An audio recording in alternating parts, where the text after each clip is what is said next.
Good morning, good afternoon, and good evening, everyone. Thank you for joining us today as we go through some of the new features of LINKPlanner. I'd like to introduce today's speaker, Rachel Swindell. Rachel, you can take it from here. Thank you, Olivia. Hello, everybody. We're going to look at some of the new things. We had our last webinar back in September last year, so we're going to focus mostly on some of the things coming up from that. If you're new to LINKPlanner, then recommend that you also take a look at our tutorials. I hope that you'll still get something from this webinar, but we're not going to take you from the beginning.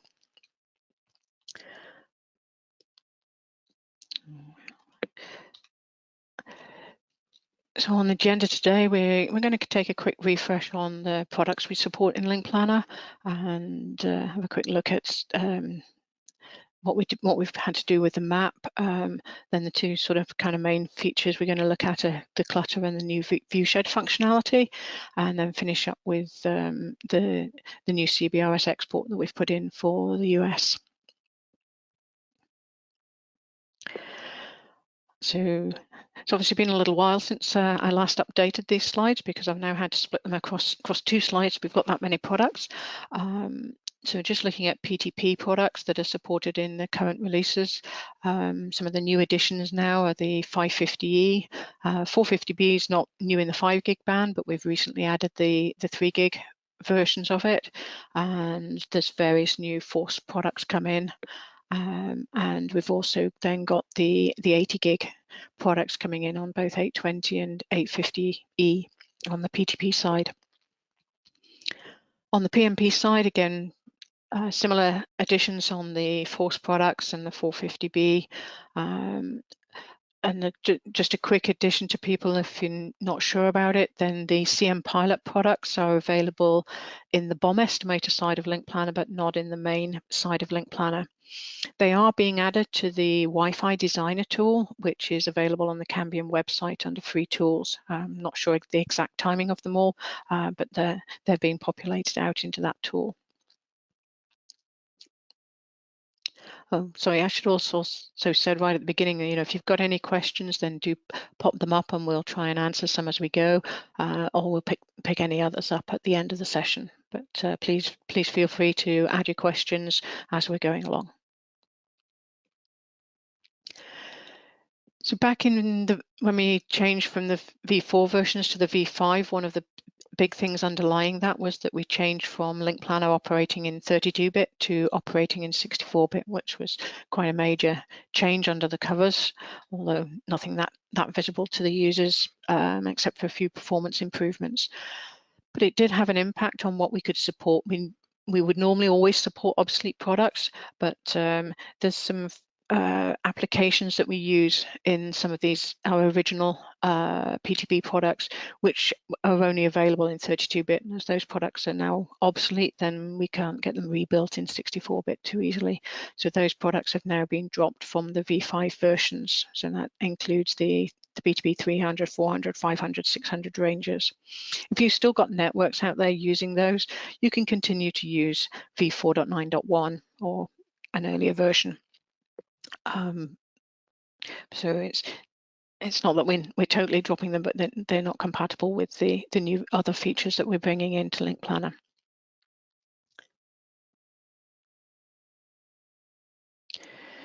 So one of the other changes that we've had to do just very recently is that Google's announced that they're no longer going to support Windows IE, and Windows IE is the embedded browser that we're using all the time within the desktop version of LINKPlanner. And so what we've had to do then is to move away from using Google as the embedded map version. I mean, you can always still do the export to Google within LINKPlanner, but you can't see it within the online map. So we've moved to the Esri maps. And in most cases, we've still got the map and the satellite views, and you can switch on and off the satellite labels. And it varies a little depending on where you are in the world, but in most cases you can get nearly the same resolution as we could from Google. We've also added a couple of new layers here, the light grey and the dark grey, which can be quite good for if you're showing things like the channel plans where you've got a lot of colour on the screen, you can effectively fade out the map underneath. So that can make those stand out a lot better. And when we come to the view sheds, then they're also quite good for displaying it, using as a backdrop for the view sheds.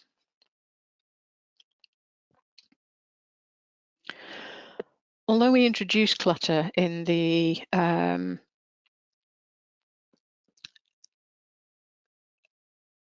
sorry, just got a question coming in about the maps, so just go back on that one a second. Saying, will the maps be available in the Mac version? Unfortunately not.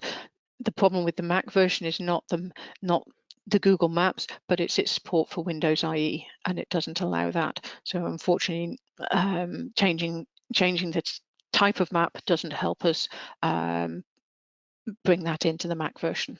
Sorry. It's not within the LINKPlanner control. I'm afraid it's a Mac issue. So moving on now to the Clutter data sources. We brought Clutter in V5, but I think it's worth a refresher on some of the aspects of it.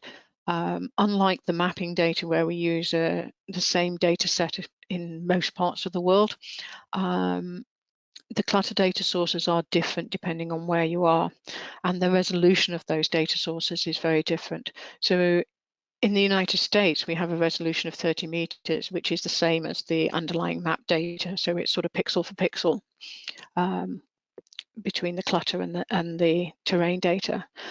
But in Europe, the resolution goes out to 100 meters. So in effect, now we've got a 100 by 100 meter square of Clutter and 30 meter by 30 meter squares of terrain data. So you've sort of got more than 9 pixels of clutter of terrain data for every pixel of clutter. So you won't see as much change in the clutter types as you move. If you move along a pixel, along a profile line, sorry, you're probably going to go sort of 3 steps in terrain before you hit a change in the clutter type.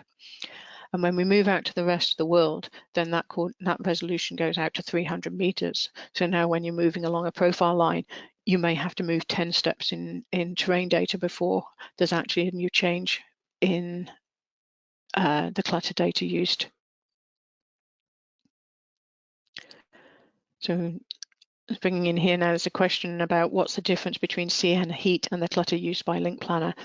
cnHeat is using a very different data source. It's using LiDAR data. So it's one data set that incorporates height for both the clutter and the terrain. It's not differentiating on clutter, but it's 1 meter resolution data. So it's very high resolution data. It's not globally available, or certainly not freely globally available. And obviously at 1 meter resolution, it takes up a lot of storage. So at the moment, it's a very different data set being used on cnHeat than is used by LINKPlanner.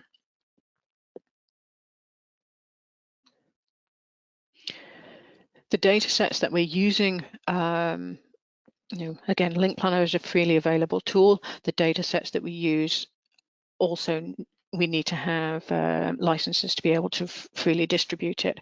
And those data sets are based on land use rather than classified by height.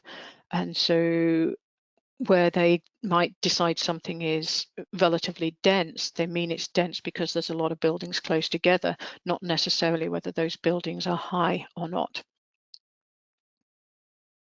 So in that case, then we've got to think about the heights of the things.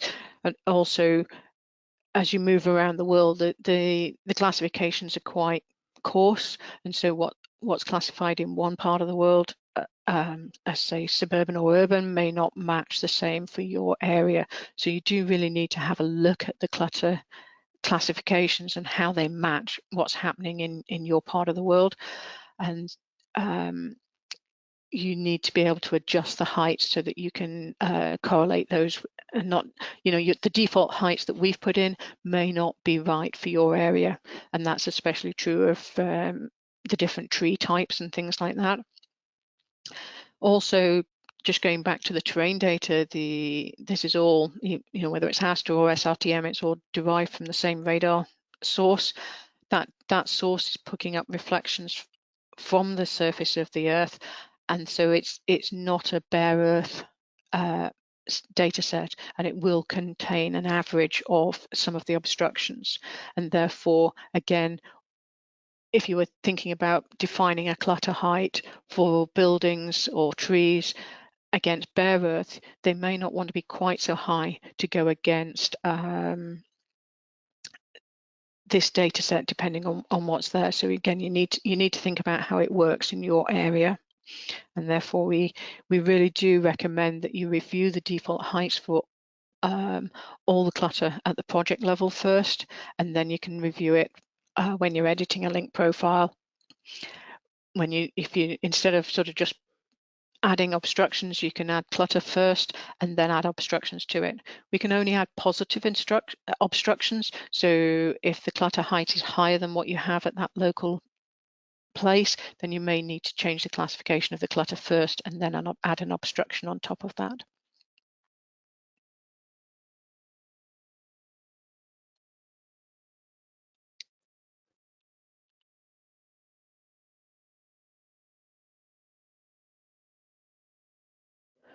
Questioning about whether or not the majority of designs are within 1 mile within urban suburban environments. Is there a recommendation for AP and SM combination for the best performance?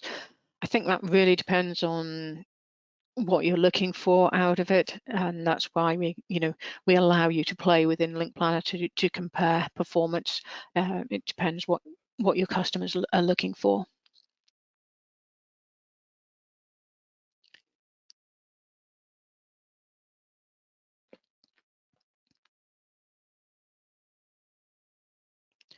Somebody's saying they had issues with clutter data for the state of Alaska using 4.9 versions. We've only introduced clutter in V5, and yes, it does work in Mac as well as in the Windows version.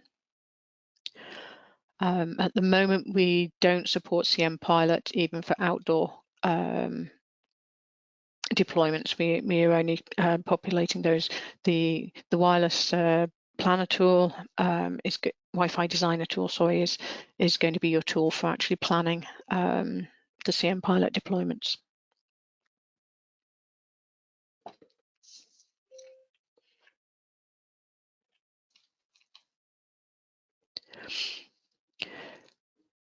It's not necessary to always use clutter, so it depends on whether it suits your application and your environment, and you can switch on and off the use of clutter under the project properties. When you have got it switched on, you'll have a new window in here called Clutter Heights, and you can select the edit box there, and it will bring up a new pop-up menu here where we can actually adjust the heights for the individual ones, so you can tailor these to what you want, and you can play around with the colors as well if you'd like some other colors in there.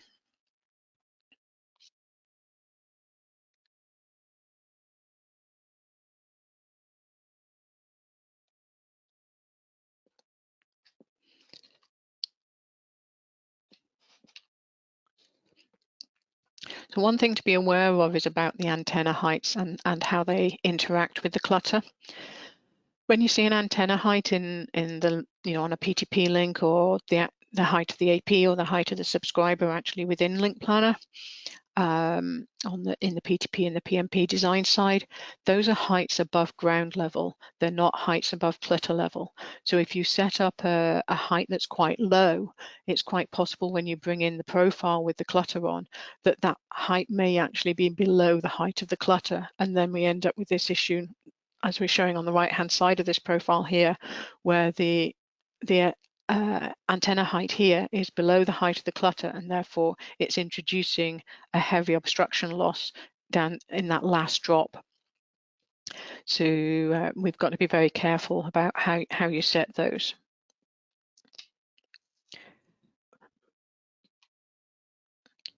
One of the ways you can, when you're doing, especially when you're doing PNP networks, if you've added a lot of subscribers, you don't want to necessarily go through every link independently to see what's happening.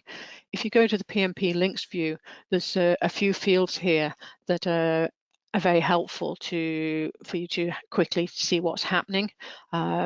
you can look at both Fresnel zone clearance or excess path loss. They're both going to give you a similar kind of metric. When you're viewing those, if you click on, if you're not familiar with these tables, if you click on the header, then it will sort the table. So for example, if it's a numeric value, it'll sort it lowest to highest. If you click again, it will then change it from highest to lowest. So you can very quickly get the values up that are most important to you. And if you choose the SM clutter type, then you can also see how they relate to the SM height. Do a quick review in LINKPlanner. If you don't have these fields visible to you, if you right click on anywhere on the header, you will get this new window up, and then you can just quickly search for the values that you want. Select the one that you want to bring across, click to bring it across, and then you can move it up to wherever you want it in the list. So now that we can see where they are. And as we have here, where we've got a lot of clutter types that are 20 meters, but the SM height's only 3 meters, and the links are obviously struggling, we can also do a group edit on the heights. You can do this on quite a few of different parameters within the LINKPlanner. And then if we change that now to say 22 meters, so we go just above the clutter height, we can quickly update a number of subscribers, and we can see we've still got a couple here that are really struggling. And so there, although the last drop was a problem, there's put something else along those paths that's also causing us a problem.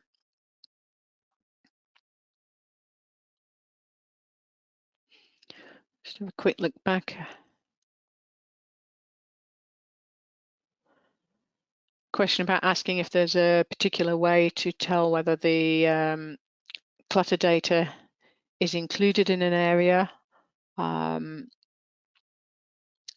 afraid it's not too easy. I mean, sometimes if you know that there's an area, generally if you've got a contiguous area of buildings of the same height, then there's probably going to be some aspect of that quite clearly added, but it's not that easy to tell.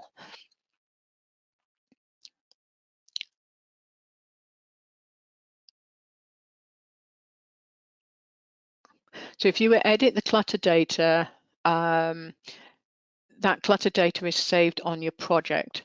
So it doesn't change it if you start you can have multiple project files and have different settings for each of those project files. But again, because it's on the project, if you want to have the same data set for all your project files, then you can also store it within your template file. And then each time you start a new project using that template file, then you'll be using the same data.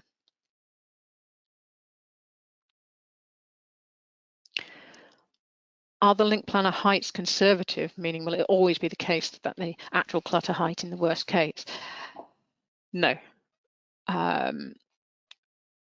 We've put in a set of heights that we considered sort of typical, but I'm in Europe, and so what my view of typical is might not match other parts of the world. So I think you really do have to review the heights for your own area.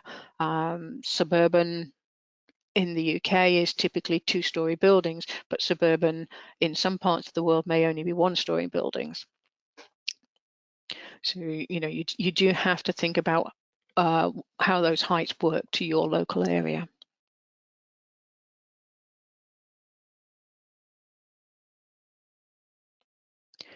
Is there a way to quickly see the performance of the APSM combinations and swap into a different APSM combination?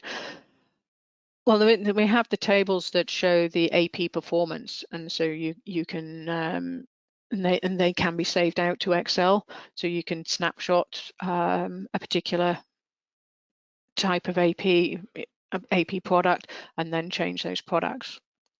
So I think that's the best way to deal with that.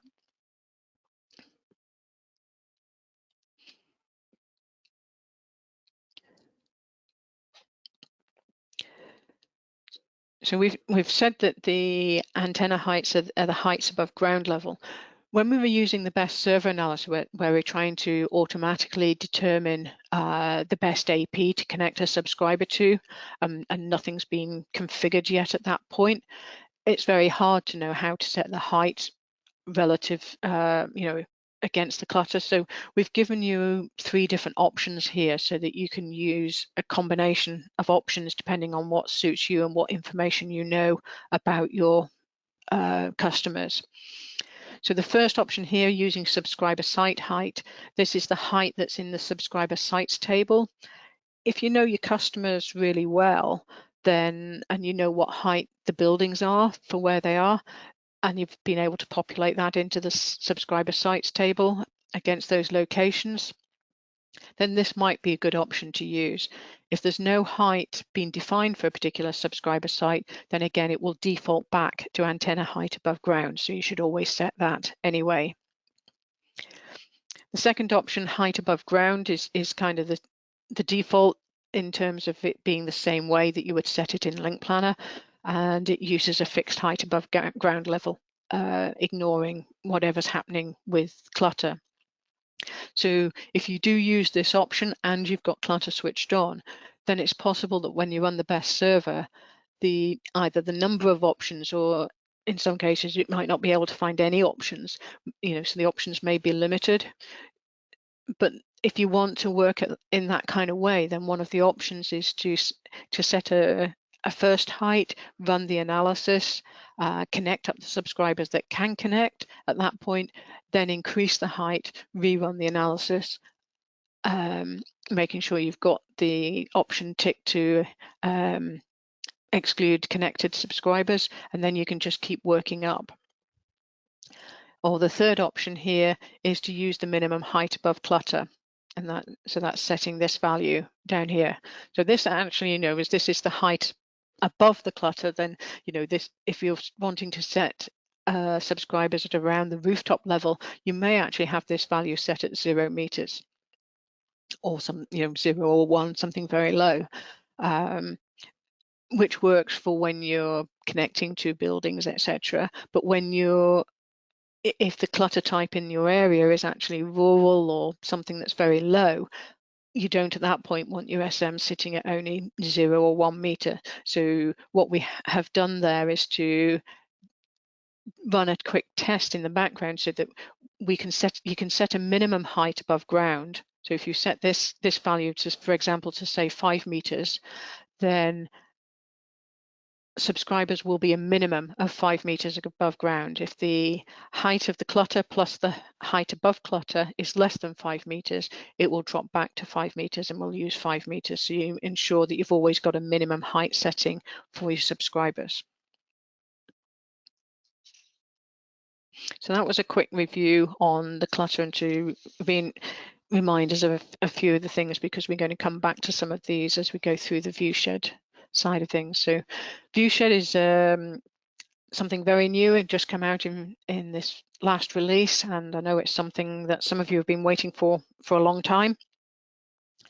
It gives you an indication of where you may get line of sight. So for a given tower height and subscriber height, you can get a view of what's happening, and it allows you to do a relative comparison between different site locations to see which ones give higher levels of coverage. We provide 2 options, an optical viewshed or a radio viewshed. The optical viewsheds are literally only considering the sort of the line of sight. There's no radio element to it. We're not considering the Fresnel zone. So they are a little bit faster to calculate, but it may be a little bit more optimistic because we're not taking into account any obstructions due to the Fresnel zone. When you do a radio viewshed, then you can set the frequency that you want to look at. These are viewsheds, they're not heat maps. So they're equipment agnostic. They don't consider the antenna patterns or the radio equipment parameters.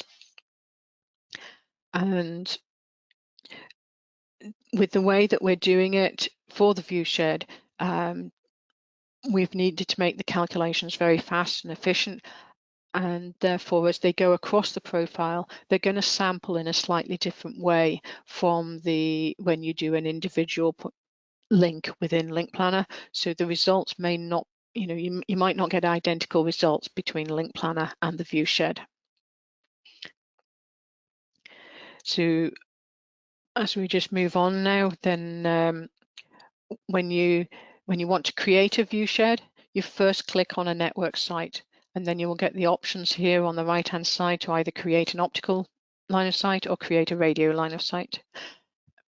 When you click one of these, you'll get a new window pop up where you can set the parameters you want to work with. And at this point here, the tower height is always above ground level. The subscriber height depends on whether or not you've ticked the box to use Clutter. So if use Clutter is unticked, the subscriber height is above ground level. If use Clutter is ticked, at the moment that height is above the clutter. So this relates back to doing the equivalent of minimum height above clutter.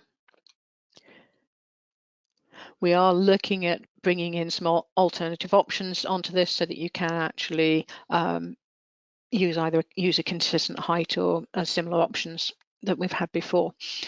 Hopefully those will be out in the next release. But one thing that can result in that's not always obvious is that when you run a Viewshed using no clutter, you might expect that to have the better coverage than using a Viewshed with clutter. But if your subscriber height is at the clutter level, then this can mean that you're looking at line of sight to a different point and a much higher point than you were doing when you did the Viewshed without the clutter. So sometimes you can end up with more apparent places covered when you're using clutter and going to the top of the clutter. And that also has to mean that, when you're going to the top of the clutter, you're going to the top of the trees, not to the house that's buried in the trees. So that's something that you need to be aware of, that where the clutter is, especially is trees and not buildings, then the Viewshed is going to, and you're using clutter, the Viewshed is going to appear to show a lot of areas covered, but it's covering to the top of the tree level, not to necessarily where the properties may be. And as we talked about, the radio Viewshed needs to know the frequency band, so you can choose your frequency band here.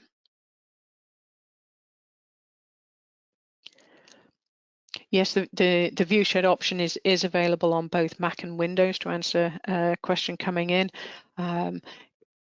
You need to be signed up for path profiles in the same way as you do to get your link profiles, but most of this analysis is being done on our servers, and then the Viewshed image is then passed back down to your computer, so it's available to both Mac and Windows. Well, hold on. No, because it's only available on the online map. I take that back, sorry. Yes, we can't do it on the Mac version because we don't have the online map. You have to be on the online map. The capability to run it is not dependent on it, but the capability to display it requires the online map, which we don't have on the Mac.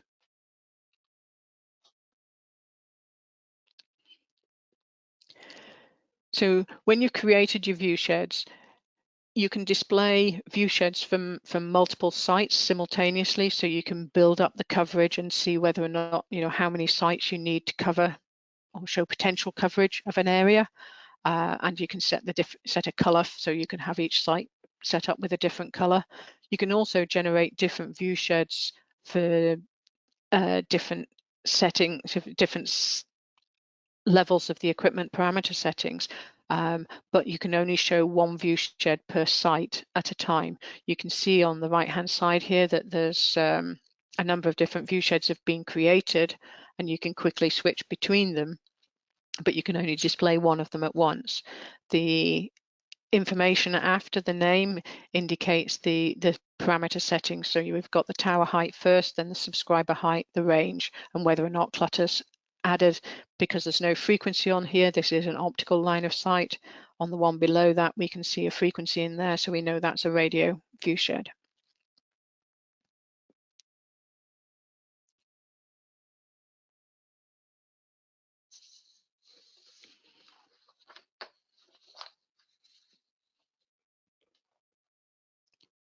Okay, being asked a question about whether or not we plan to import the viewshed into a report to help with business development phases of a deal.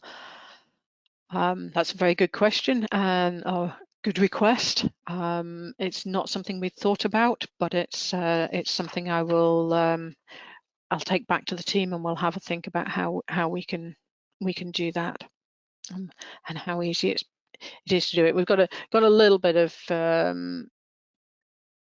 work to do, because this whole functionality is sitting within the online map, whereas the reports are tending to sit from the outside of LINKPlanner and aren't really aware of what you're displaying in the online map. So we've got a little bit of work. It's not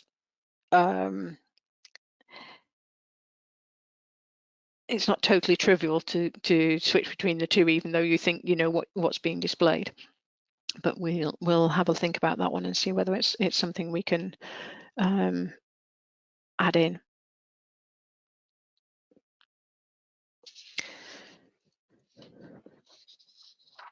So just a couple of slides here quickly. I know this is very US centric, because CBRS at the moment is only available in the United States.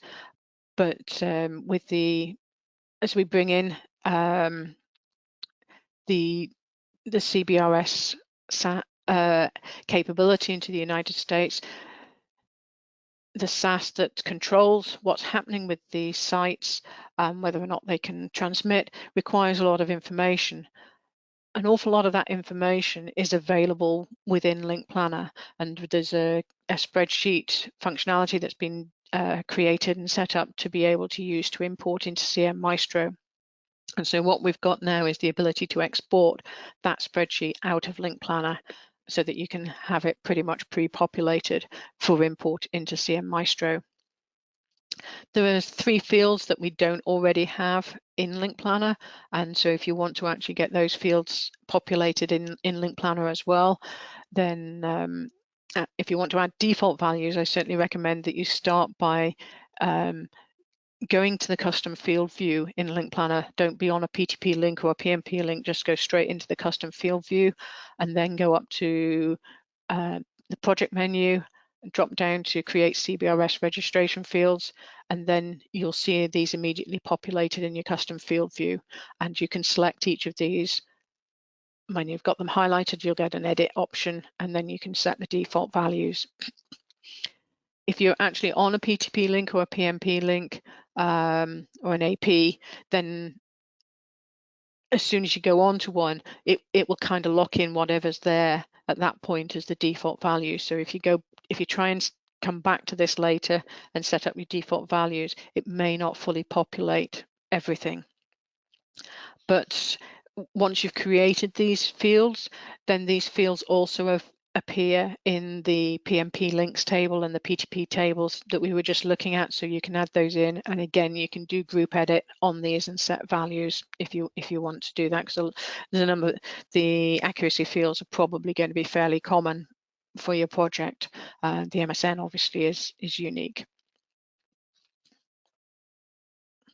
and you may or may not know the MSN at the time you're actually putting out the first part of it. But once you've got all your fields set up, then we can go down to actually exporting the files. And so this is available from the file menu, then drop down to export, come across, drop down to the FCC CBRS registration option. And then we've got a number of different ways in which you can export the information. Remembering that you can only export things that have actually been set up to 3.6 gigahertz using the United States CBRS regulation. Any other links or access points in your project file that are not configured to that will not be exported into the spreadsheet.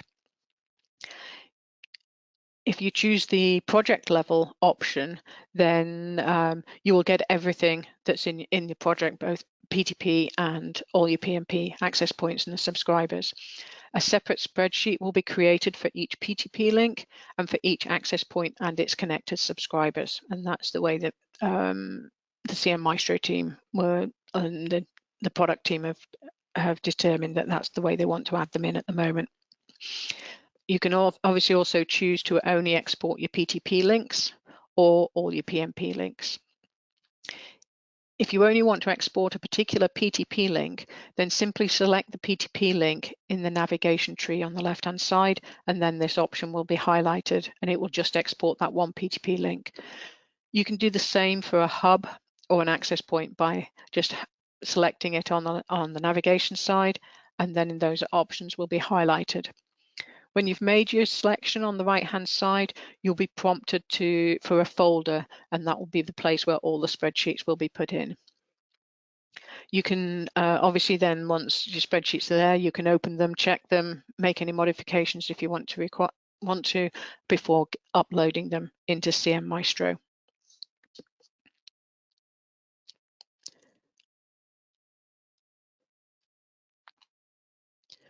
So that's kind of the end of the link planner side of things. So time to start thinking of any other questions you want to ask.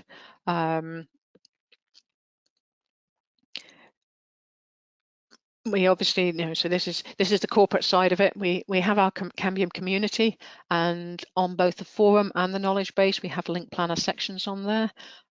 We've recently added a couple of knowledge base articles to the link planner section on both the Viewshed and the CBRS, so things we've just been talking about. You can go and take a look at the knowledge based articles there if you want some more details about how to set them up and what they're doing.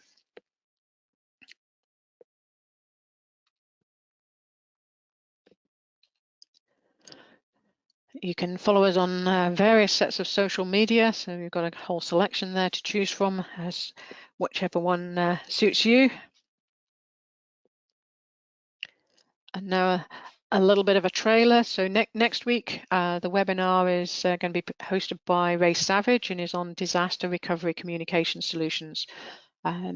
This will also feature a guest speaker, Chris Hillis, who's the co-founder of Information Technology Disaster Resource Center. So if you're interested in that, then please do register and go and sign up for that one. We always welcome feedback on Link Planner, and you can either do that through the forums, if you've got an open general question, want some help, or if you've got if you don't want to ask the question publicly but want to ask it privately, that's to us, that's absolutely fine. Or if sometimes if you've got a project file you don't want to share, that's fine. Please just send us an email. We're not a 24/7 support house, but we do answer things as fast as we can. So they'll usually be answered within hours on a working day. And it's sometimes easier if you come straight to us rather than raising a support ticket, because we will get you the answers rather than having to go from support to us and then back to support. But whichever one works for you. Question. So I think we've got one or two more coming in then. Question about why can't American tower sites be viewed in the Mexico region even though they do exist?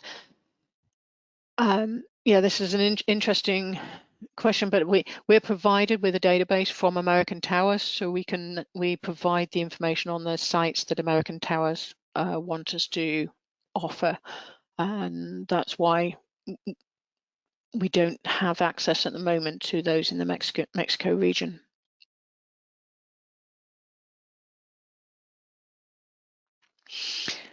Is there a quick reference line card document that shows the different APSM options?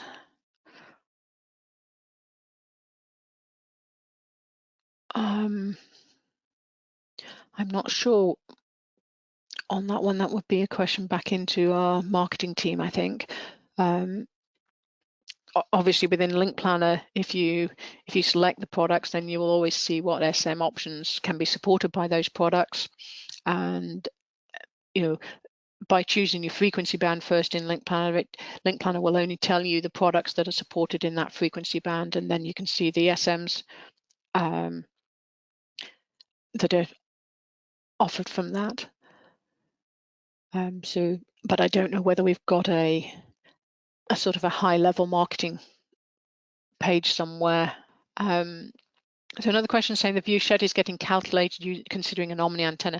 Well, it's not really being calculated using any antenna at all. It is just doing a full 360 view. So an Omni antenna would generally still have some kind of elevation pattern to it, and we're not considering antenna pattern at all within it. It is just a 360 view from that height.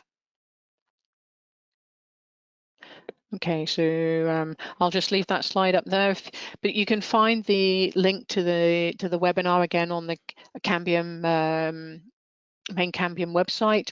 If you go under the see whether I can get there.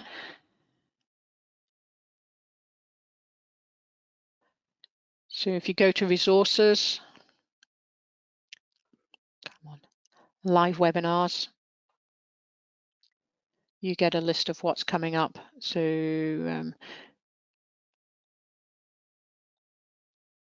there, you can drop down that list and then you'll be able to sign in from there.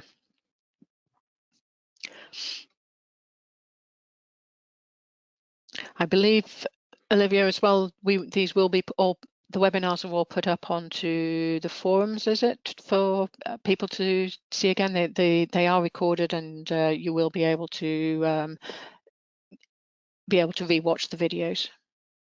Yes, we'll get a recording of this webinar up to the Cambium Network's YouTube channel and under the LINKPlanner section of the community forums. Another question on here about when will LINKPlanner support in PNP? Well, when will LINKPlanner support PNP for cnReach 220 megahertz? We were talking about that just the other day internally. The issue we've got there is to do PNP, we need a good 3D pattern of the antennas, and we don't have an Omni antenna at the moment for 220 megahertz, and we don't have any patterns at the moment for the Yagi antennas. So we are working to try and actually see if we can get hold of some patterns for the Yagi antennas that we have, and see whether or not we can then create a 3D pattern for them so that we can use them on the PNP side. There's a question here that might be a typo in it. I think it says, what is the interference model used? So we use the ITU standards for all the propagation prediction. Well, ITU are base standards. We also use Viewshed in the US for predicting the propagation side of it. The interference that we use, if you're within LINKPlanner, you can set the interference level for background interference. We don't do our own calculation of interference between links. At the moment, LINKPlanner doesn't do frequency planning, and it doesn't do a network-wide analysis of self-interference within the network.